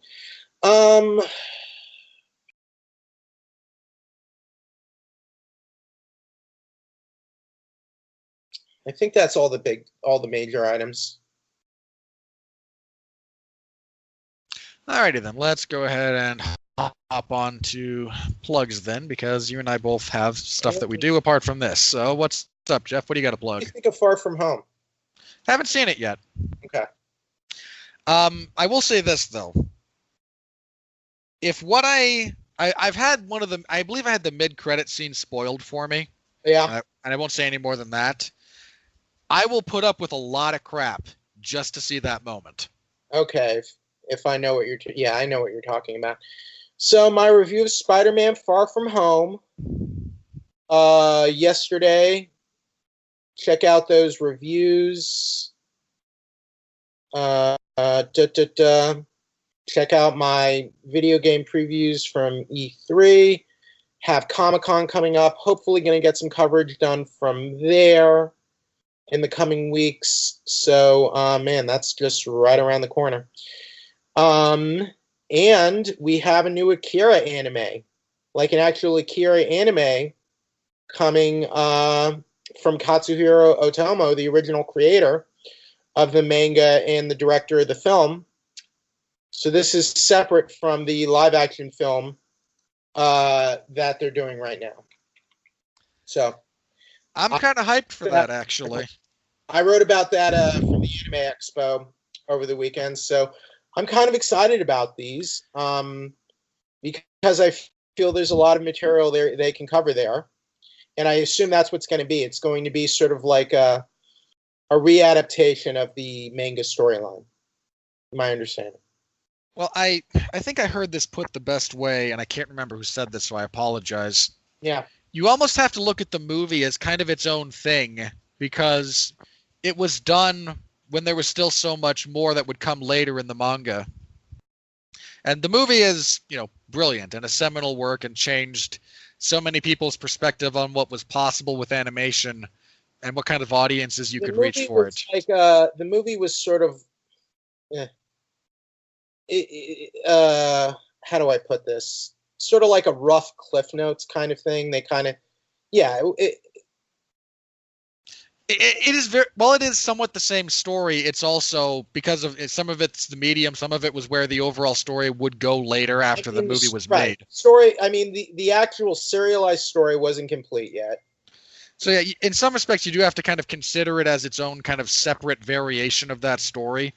So I'm excited to see them do the whole thing justice in a slightly different format. I hope that's what they do. All they said is that it's a new adaptation. There's more story in the manga they could explore. And a lot.